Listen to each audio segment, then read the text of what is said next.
The exponential function f of x equals e to the x. So Euler's number raised to the power x. In the previous section, we explored the family of exponential functions f of x equals a to the x, where a was an element of the real positives excluding 1. So one particular member of this family is of great importance in maths. This function has the rule f of x is e to the x, which is Euler's number, named after the 18th century Swiss mathematician Leonhard Euler. Euler's number is defined as follows. So e equals the limit as n approaches infinity of 1 plus 1 on n to the n.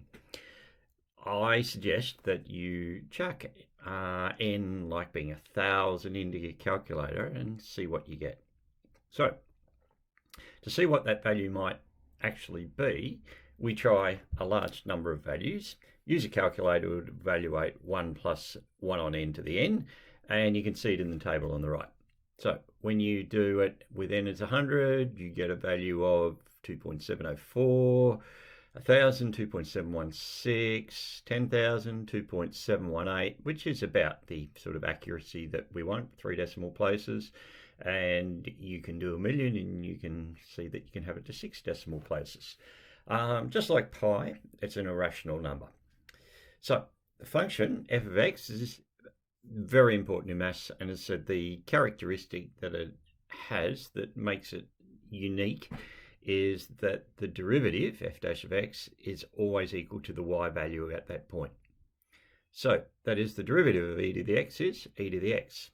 Note, the function e to the x can be found on your calculator. Don't use the e in the letters. Make sure you use the e that's next to comes from the pi button. So if it's e is, and it's a good idea, like you know pi is 3.14, you should know Euler's number is 2.718. So that's sort of just got to commit it to memory. So e to the power 1, which is just e, is 2.718. Maybe I'll write this, e equals e to the 1, which is 2.718. Try it on your calculator. So to have a look at it, we want to have a look at the graphs of 2 to the x and 3 to the x, seeing that 2.718 is between those two.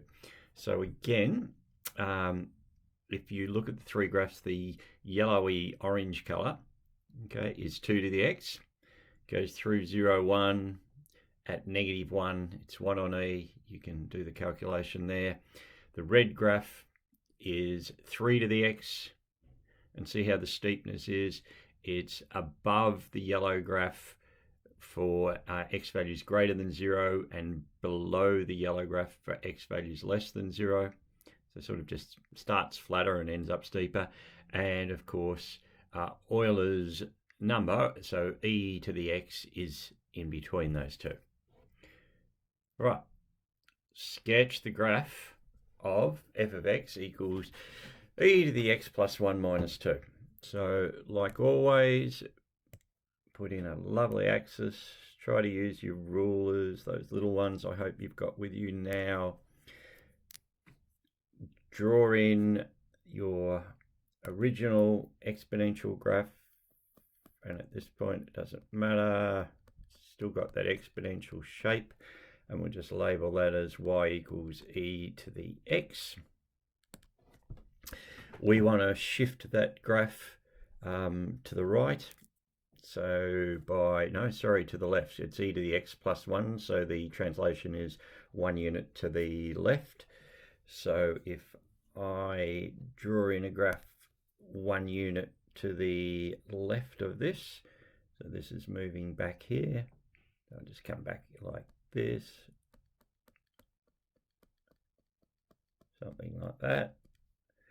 Okay, and now we want to drop that down 2 units. So just in doing that, the turning point for this one, e to the x is, so if x is 0, e to the 0 is 1, so that turning point there is 1.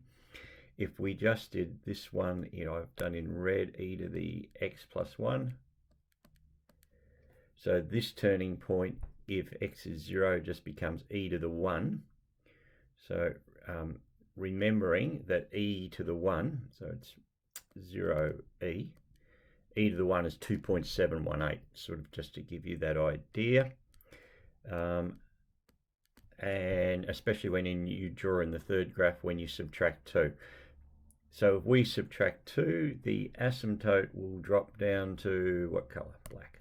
The asymptote will drop down to -2 instead of being at 0. So y equals -2. The y-intercept will be, we know this was 2.718, so this will be just fractionally above. So dropping that graph down to, don't know really why I'm drawing it as a dotted line, coming up like that. So y equals e to the, whatever it is, x plus 1 minus 2. Maybe I'll go over it as a solid one. So it's not going through 0, 0.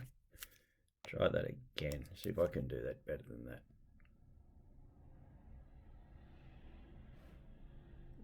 Laptop just moved there for that little wiggle, but that's okay. So let's label in these points here. So this one is 0, e to the 1, so e to the 1 minus 2. Now, how do we get the x-intercept? X-intercept, y equals 0. So if we make y equal to 0, we've got 0 equals e to the x plus 1 minus 2. 2 equals e to the x plus 1. Let's just neaten this up. So the inverse of an e is natural log, so log e. I don't care if you write ln, Asher, that's probably you. Le log to the base e of 2 is x plus 1. So x is equal to log to the base e of 2 minus 1. So that value there is log to the base e of 2 minus 1, 0. That x coordinate. And that should do it. All right, moving on. How does that relate to things like compound interest? So, think about compound interest. Interesting little phenomena coming up here. So, assume that you invest P dollars at the annual interest rate. If the interest is compounded only once per year, then the balance of your investment after 2 years is given by A, which is the accumulated amount, is the principal, the initial amount you put in, by 1 plus R to the T. So at 5%, that would be 1.05 to the T, where T is the number of years. Now, what about if we didn't compound it year on year? What if we compounded it n times a year? So if we compounded n times a year, so a lot more times a year, the interest rate in each particular period, so instead of it being 5%, say we compounded it at 12%, then the rate wouldn't be 5% because it's 5% per year. It would be 5 divided by 12. So the balance at the end of the year is still P by 1 plus, this time R on N, times N times N. So N's the number of payments. And the balance at the T years is given by, interest is P by 1 plus R on N to the NT, because you'll have more payments. So we've got 12 payments. You'll have a lot more. Well, you have a lot more, obviously. Now, how can you write that? So what we can do is we can write this NT as N over R to the RT. So the R's cancel out. Now, the reason we would write it like that is then we can recognize that if you have the limit as N over R, so this little number approaches infinity, you get 1 plus R over N, which will be equal to Euler's number. So as N approaches infinity, we can write A equals P e to the RT.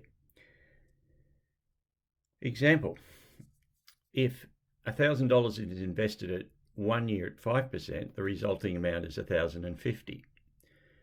However, if the interest rate is compounded continuously, right? So don't just have, so it's almost like an infinite number of interest rates over that same year. Then the amount is given by A equals PE to the RT, so 1,000 times E to the 0.05, and if you do that, $1,051.27. So it doesn't sound like a lot of difference. You get compounding an infinite number of times, you'll get an extra, $1.27. Well, that's only for 1 year. Try and do it and see what happens if you do it over 10 or 20 years and actually see what the difference is. You might be quite surprised. So